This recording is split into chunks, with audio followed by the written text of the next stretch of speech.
And now, without further ado, I invite my colleague, Professor Juliana Gray, to introduce this year's Wit and Wisdom Award winner and Bergren Forum speaker.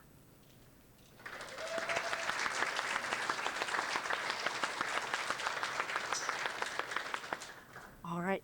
Thanks, John. The Alfred University chapter of Phi Beta Kappa instituted the Wit and Wisdom Award in 2010 to recognize excellence in student writing and public speaking. We haven't had a winner every year. We had COVID and some other little minor bumps in the road. But most of the years since 2010, we've had the great pleasure of welcoming a number of students up onto this stage to present their scholarship or creative work or research, or sometimes a combination of those things, such as the one that we're going to enjoy this afternoon. Abby Sexsmith is this year's winner. I'll bring Abby up in just a second. But before that, I'd also like to thank David DeGraff and Carrie Kausman for serving as judges for this year's competition. Thanks, David and Carrie. Especially since David's retired and is still doing this. And the runner-up for the competition this year was Gabriela Rodriguez, and we may hear from Gabby a little bit next year. Carrie's got something in the works for her excellent short story. But yeah, this year's winner is Abby Sexsmith, presenting on A Dictionary on Handling Dead Bodies. So Abby, if you want to come up, I'll give you your check.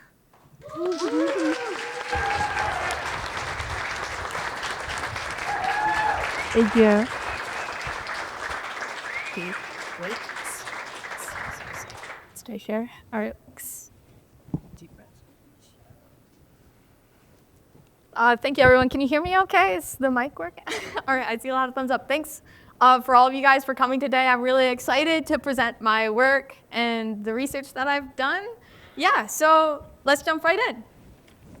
All right, so the piece that won the competition is called Dictionary on Handling Dead Bodies. It is a creative work, and it is in the form of an abecedarian. Yes. So this is a type of poem that is arranged alphabetically. So every word is the next one in the alphabet. Here's an example. And it also kind of fits the theme of death. So I thought this would be a perfect thing to show. And I have a little laser pointer. Anybody can die, evidently. Few go happily, irradiating joy. Knowledge, love. Most need oblivion, painkillers, quickest respite. Sweet time, unafflicted, various worlds. X equals your zenith. That's a poem by Robert Pinsky, and it's an abecedarian like my piece. My piece, though, is a little bit different. It's more of an essay. Instead of just having one word for each letter, I just have a word for each letter and then define it in paragraphs, so it's much longer than this.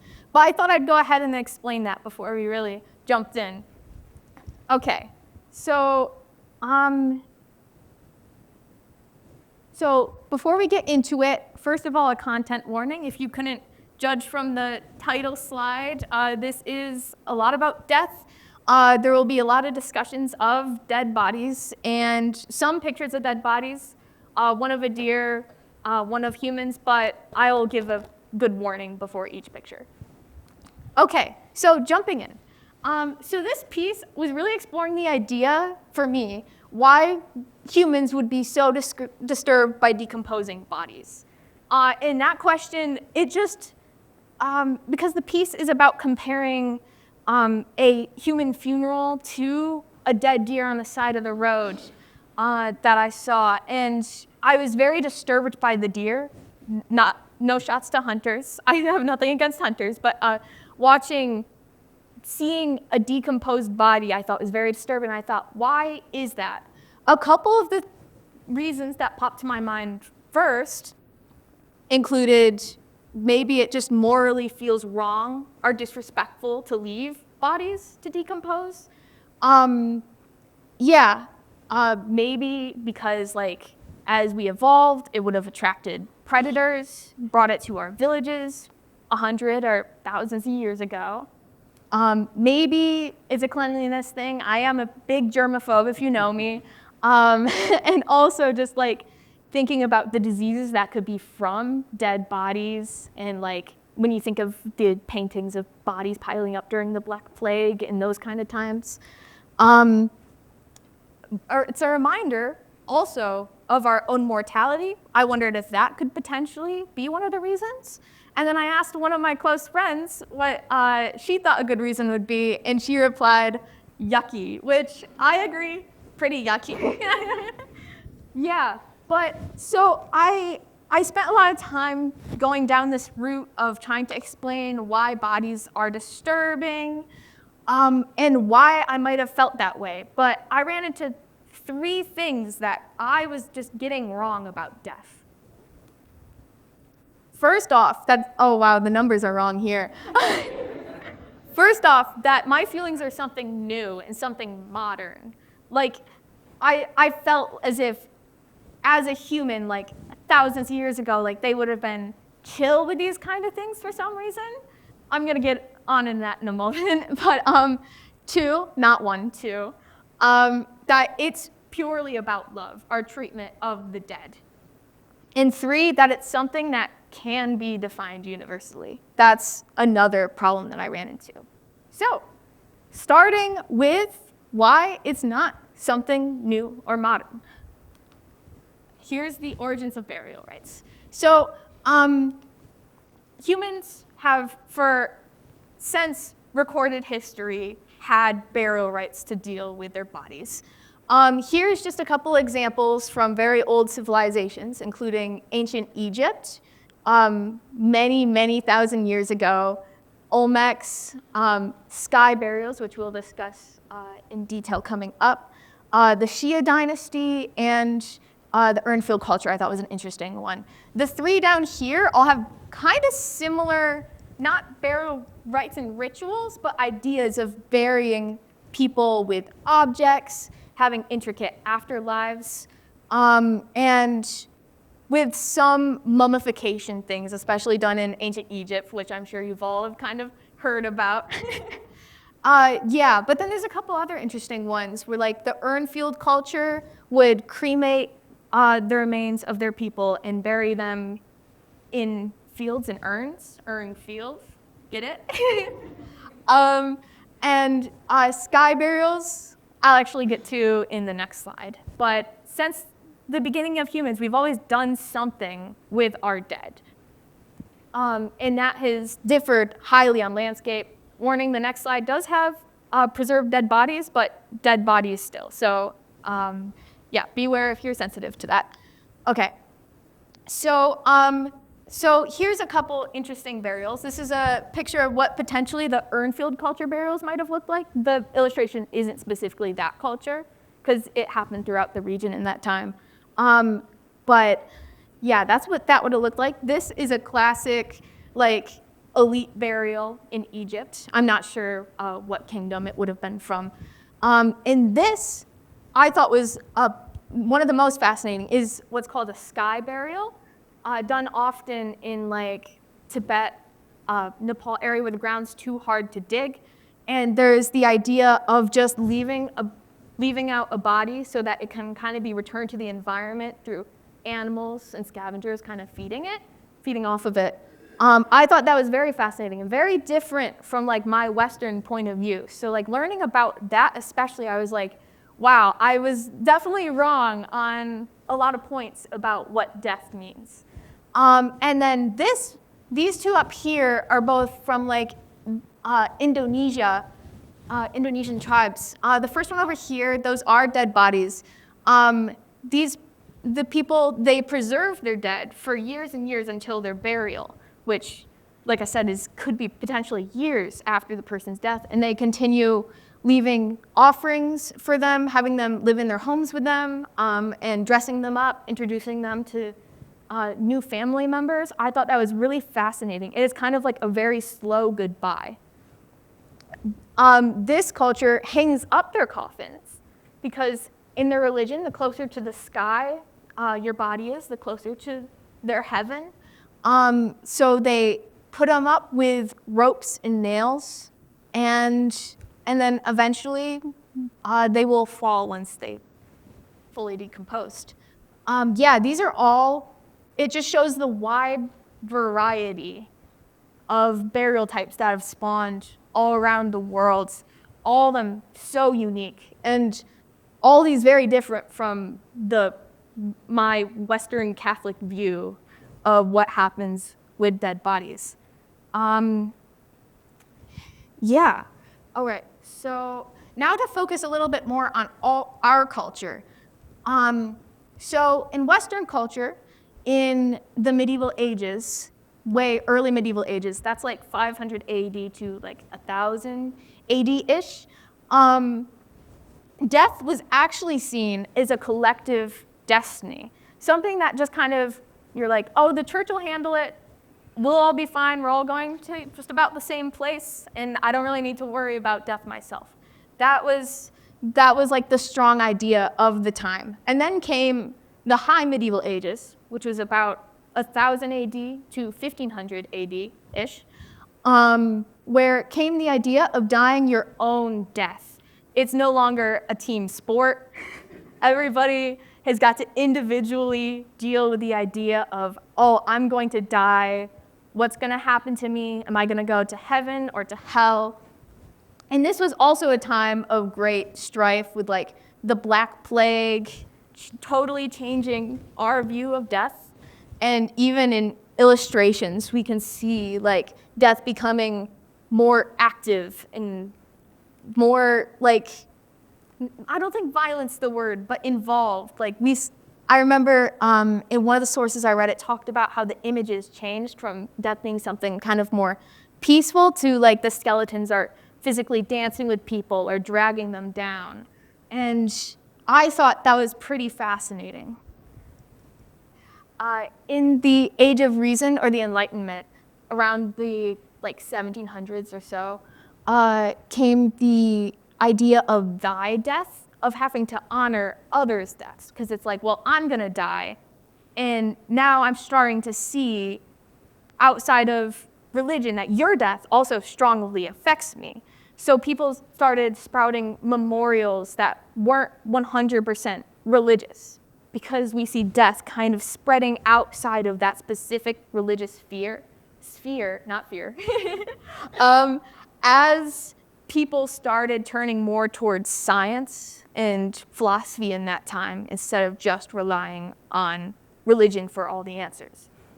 And that's where we begin to see a lot of the things that we see in our culture, like, you know, large mausoleums and memorials in general.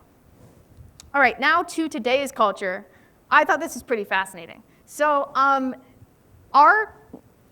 the American culture, I mean, changed a lot during the industrial age, when death started to become less something that was just dealt with the community and like, oh yeah, I'll call over like a doctor I know to the house and we'll have the wake in the house and all that. It started to become more of an industry that has professionals. So it became almost a professional field. If you're sick, you go to the hospital. If you're dying, you go on hospice. They started to form funeral homes and started to take on embalming and more professional aspects of that field as it grew. And so it's no longer something that is dealt by the community and normal people, but by professionals. And which leads to a whole other conversation about the economics of death, which is also very interesting, but I do not have the credentials to go into. Now here's a line from my poem that I thought really highlighted how much I was viewing death from this point of view. The physical remnants of memory are wiped on dry grass where my friend cleans her knife. I wonder how long the synapses stayed in place, and the brain sat like an empty house on the ground.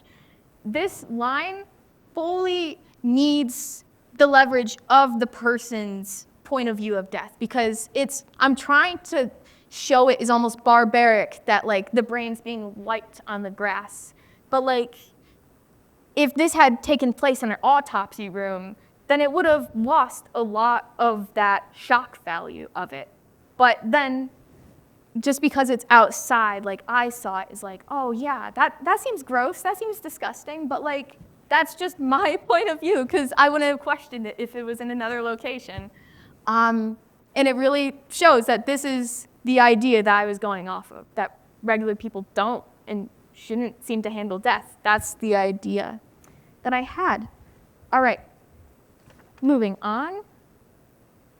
So, the next question, because the next question that I had that I got wrong on death was that it's fully about love.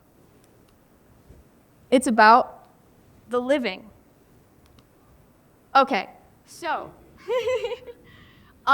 burial rites likely would have developed not out of like love and honoring the dead, but fear of the predators that they might attract, and also fear of what would happen if we don't bury them correctly.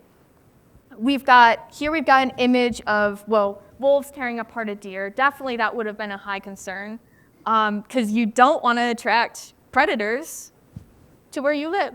Simply, yeah, I feel like, yeah. Here I've got an image, a painting of like, I believe from Black Death times. Bodies, if you cut them around, you would have gotten sick, whether or not people back then were aware that's why they got sick. We don't know, it's kind of a chicken and the egg. When they buried the dead, did they think they were appeasing the spirit, or did they realize that they were getting rid of the germs that they carried? We don't know. Which one was more effective? I would argue the germs, but we don't know. All right, and then another really interesting thing is the superstition elements that tie into it, the idea of having to appease the dead through these intricate burial rites. Like if you look at ancient Egypt, they would have wanted to help the dead on their journey by preserving the body so the spirit can recognize its own body. And you don't want to upset the spirit. Or like many other cultures also carry on this idea. And we still in modern day definitely see these superstitions that carried over. Like with vampires, that's Nosferatu from the 1922, I believe, film, if you guys aren't familiar. But vampires are still very prevalent in modern culture, but they're a very old creature from Europe area. And there's a lot of interesting, very particular burials that go along with preventing vampires or getting rid of a vampire. People would go long depths. In Poland, there are a lot of skeletons found with sickles buried over, like the sickle blade buried over a person to hold them down so they couldn't sit up without getting cut. And like with wedges jammed into their jaws so they couldn't bite down on anything or live again. And even Ireland, there's a famous story of a vampire chieftain who was totally just causing chaos in this area, and he had to be killed specifically with a yew sword and buried upside down with thorns, ash branches, sorry, and rocks surrounding him. We start to see these very particular rituals forming that were done mostly for the living's comfort. I thought that was really fascinating. I found also really another interesting story of a family having to dig up one of the daughters who was a believed vampire. They took her heart and liver, cremated it, and then drank it with water. What country do you guys think that happened in? Huh? No, actually, it was Rhode Island in 1892. 1892, guys. Yeah, which blew my mind, but that was during the tuberculosis epidemic, and people would try to find comfort from whatever would give them comfort, you know? We still see in shows today, like if you're watching like a supernatural show, like let's say Supernatural or Buffy the Vampire Slayer, or something like that, there's always a specific list of rituals to get rid of the bad guy. And these rituals, for the living, they do alleviate some of that fear. I thought that was really fascinating, how the fear of the dead turns into rituals that get interpreted by love for many, how we bury our dead and the prayers we say over the dead. Okay, so moving on. The other thing I was wrong about with death was that it was something that could be universal. It just simply can't be. Here's an interesting diagram I found, and it's got family, religion, economy, political system, education. These are all things that affect how each individual person sees death. And on top of that, that's not even mentioning like the landscape, the population numbers, any of that. So if death could be perceived differently by each individual person, that would make the overall cultural perceptions of it like varying insanely throughout the world. Like there's no universal view of death. And I think that's so cool. Just a couple examples to kind of show more what I'm talking about. In Japan, Hong Kong, and South Korea, there's over 90% cremation rates, like everybody. And in Japan, it's really close to 100%. But there's still some major like world religions, like Islam and Judaism, that have a rocky relationship with cremation. And I thought that was fascinating. How can certain places have close to 100% like way of dealing with their dead, and other places still like it's not really an option? And another really interesting example that I thought really kind of proves the point, there's some Aboriginal tribes in Australia where you're not supposed to speak the names of the dead. It calls their soul back, and it's considered bad for the living and bad for the dead. But here we are standing in, well, you guys are sitting, I'm standing, in Nevins Hall in Powell Campus Center, all named after people. In Alfred University, which you could argue is in no way named after King Alfred, who's definitely a dead guy. So I just thought that contrast there was fascinating. Yeah, so, and that is why, oh, and another thing that I wanted to mention, autopsy and body donations, which are pretty normal in our culture, nothing that I personally would see as anything out of the usual, definitely are seen as barbaric in other cultures. The idea of messing with somebody's body like that or using it to solve crimes, definitely not the norm in other cultures. So there's a lot of things that I just didn't realize were so different around the world, and that I was wrong about. So it is, in fact, impossible to make a dictionary on handling dead bodies. With all the contradictions and everything you'd have to leave out and everything that would discount the other if you put it in, it would be impossible, unless very specific. Sorry, I forgot that part. So are you guys ready to read my dictionary of handling dead bodies? Yeah? All right, awesome. Thank you. Thank you. And I would like to say this is a creative work. I wasn't actually striving to like include all of death in this. Yeah, this is just on my personal experience. All right, awesome. Art, the expression or application of human creative skill and imagination, typically in a visual form, producing works to be appreciated primarily for their beauty or emotional power. Oxford Languages. I'm 20, and my college friend plans to resurrect a creature out of metal and bones. She asks for help collecting the bones and says she knows where to find them. Burial. I'm 17 at my grandfather's funeral watching the pallbearers bring the intricately carved green casket down the aisle. The handles are gold like the adornments on the vaulted ceiling above. He fought against cremation when he was alive because of his steeped Catholic belief of the resurrection of the body. Cancer. A tumor can come and go for 2 decades, like the smell of cigarette smoke hides in the walls. Every few years, I peek behind the boards and I smell the steeped stink again, and every few years, my grandfather heads back to the hospital, though my parents never told me when it was happening. Dirt. And there is a dead body in the next picture. If you guys don't want to view, it won't be up for very long. Dirt. Well, I think it is, but it's rot. My college friends find a deer beside the road for bones. The deer's skin and tendons are picked dry from maggots, and it lies on the ground, charcoal black. White bones shine on top. We all high-five. The bones will be an easy removal for the art project. We swipe hand sanitizer under our noses for the smells. This isn't a crime, is it? I ask. Okay, the dead body's gone if you guys were scared. Eucharist. At my grandfather's funeral mass, my gluten-intolerant sister doesn't know what to do with the body of Christ. It's a sin not to eat it, our grandma warns. She pops it into her own mouth to cover my sister's crime. Frankincense. Behind my grandfather's casket, I see steam pouring out of the gold hanging spheres. The correct name for these spheres is a thurible. They have intricate designs on them and look like Victorian buildings burning down when the steam pours out. Gray matter. Online, it says deer brains are the shape of an elongated sphere, roughly the size of a fist. My art friends and I are surprised it hasn't fully decomposed.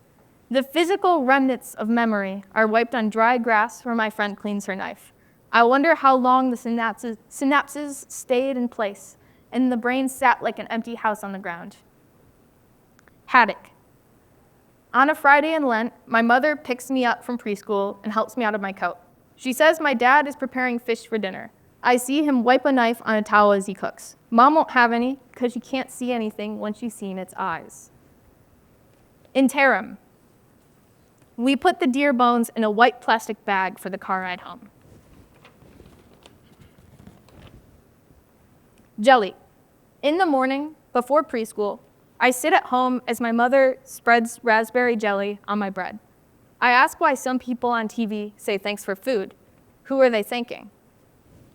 Neil. At my grandfather's funeral, the padded pew's pull-down mechanism is broken. My knees hurt on the hardwood. I never know what to say when I pray. I usually just say the Lord's Prayer, a thank you, then amen, like a goodbye or over and out. Lord's Prayer. At St. Anne's Catholic School, we all gather in the bright, tiled hallway to recite the Pledge of Allegiance. Then, older sixth graders lead us in the Lord's Prayer. I learned it by ear, so I learned it wrong. I still accidentally say worth instead of art in heaven, and hallowed instead of hallowed be thy name. Memento. We kept some of the deer bones as prizes for our venture. They all have them on their desks today or sitting in their dressers next to bowls of trinkets. I'm not sure what happened to the bone I chose. I think it's still sitting in the tote in the woods. At this point, I don't want to fish it out. Next of kin, my grandmother. Organ. 1. The deer is dry. All that's left are bones and smells so strong it punches me and surrounds me. My friend passes me the hunting knife. We're all choosing which bones we want, and I chose the pelvis. With surgical gloves, I reach in, tear, and pull. The black stained bone comes loose. I stand and gag into the bushes. 2. A tuning note from the pipe organ rings high before the other notes join in. They reverberate around the church. It surrounds me. The Lord is my shepherd. My soul he doth restore again, and me to walk doth make. Past rigor mortis. Clinical term for the last stage of rigor mortis.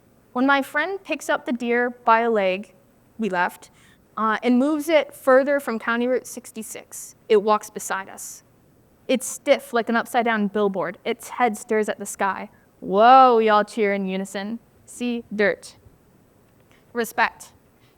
At the funeral mass, heads are bowed as Father Stan speaks. Hands are woven and lifted down the line. A thick silence. See Lord's Prayer. Skull. Definition 1, noun. At home, I have a brown dog with a long pointed nose. When she wants to be pet, she'll lay her head, her bony skull, on my knee and beg with her eyes. If I stop petting, she'll whine. Skull 2, a verb. Used like to skin, but with a skull. The deer skull is intact. That would look cool as fuck, I say, but I don't want to be the one to skin it. Long and pointed, ratty brown fur still attached to half the carcass that was on the ground. Its eye and tongue pop out. Shame. The Lord's Prayer mouthed above eluded carcass before the deer soaks in a tote from Dollar General. Train/procession. My family's minivan followed my grandfather's hearse. The breeze feels good. I soak it in and shake out the tension with quick jokes of my siblings. Understanding. We drive back to campus with the windows down and feel rebellious. At home, my roommate just cooked chicken, and it smells like something else. A decomposed deer face stays in my head, growing stronger like a shaken Polaroid picture. Veneration. In Catholic school, the teacher told us to look at our feet or the pew in front of us when we pray, and no smiling. We were the picture of excellence. Watchful eye.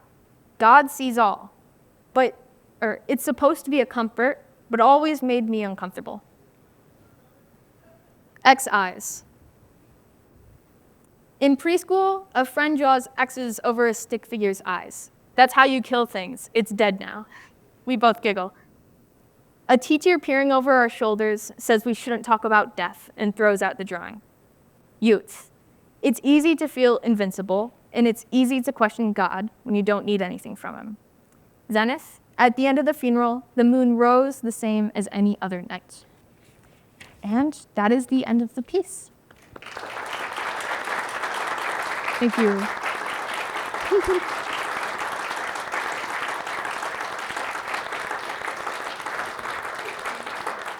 Thank you guys very much. I really appreciate your guys' support. Now, maybe you guys see what I was talking about before now, what I got wrong about death.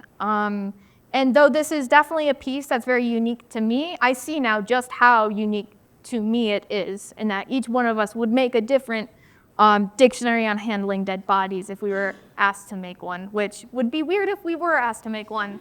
But consider, if you're ever in that situation. Yeah. So I thought I understood death. I thought, who couldn't? But I see I will only ever be able to understand it from my perspective. All I can ask is to be able to learn about others, but it will always just be something unique. Thank you.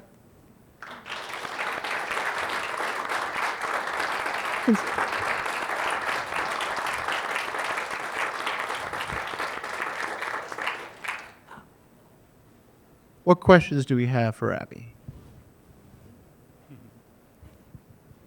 Is there anything that you found when you were researching or from originally writing the piece that you couldn't fit into this presentation that you wish you could have spoken about?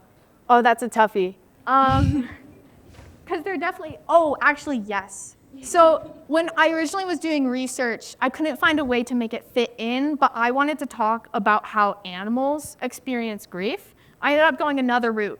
But there was this crazy video I found about, the BBC did an experiment where they made this spider monkey robot that could pretend die.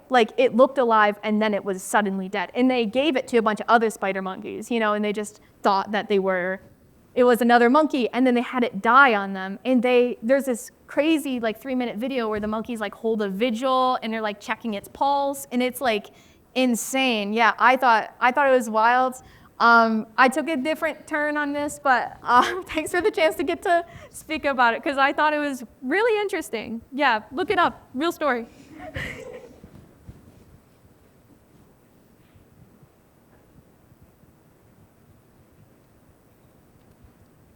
Hi, Abby. Thank you for a wonderful presentation.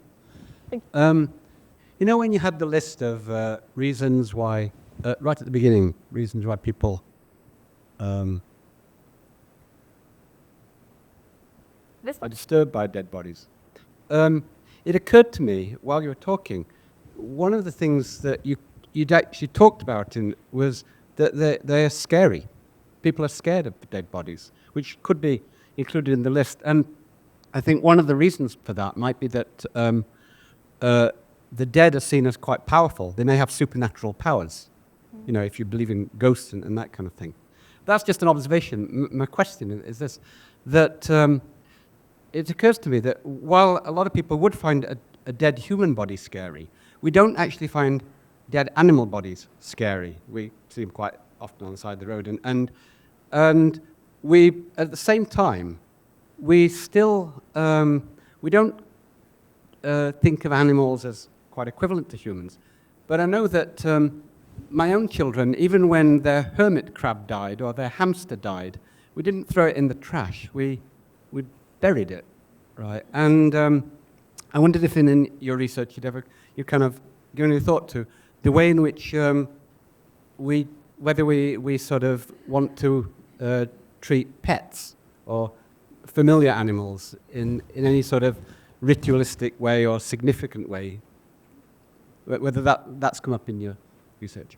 I did find when I explored the option of going down a more animal route, like with kind of what I was talking about with the monkey, there was an interesting graph that talked about human reactions to animal deaths, whether it was domesticated, a work animal, or just a wild animal, and it did differ a lot on their relation. And I didn't end up reading the article because I was looking for something a little bit different, but I feel like it would be a lot just like a projection of how we treat humans that we love onto the animals that we love, like kind of how we dress up animals and stuff today or treat them like a part of the family. I wonder if those kind of habits just have translated over to everything we love, because a lot of the things that I talked about, a lot of the rituals, we do kind of associate with honor and love now, even if it might not be exactly how they formed. Does that answer the question? Good answer. Thank you. You had a fancy word for an ABC poem at the very beginning, which I don't remember, but I didn't hear Zenith. Like, I got to the end of your story and heard Zenith, and I was like, oh, I bet all the headings are ABCs. Is that how it works? Is that Yeah. that came into play? Abecedarian. Thank you. Yeah, so the headings of each part of the dictionary, like each word defined, did go the abecedarian root of A, B, C, D, and all that. And I wonder if the word you're thinking of is interim, because I didn't know it. I looked up I words. It means transport. You will find if you tried to ever do an abecedarian, there's some letters that give you a lot of trouble, like X. I really liked what this guy did with X. I thought that was genius, and I wish I read that poem before I made mine, because I probably would have gone that way too. But yeah. Yes, any other questions? Well, if not, please join me in thanking Abby again for a great presentation and Vone. Thank you.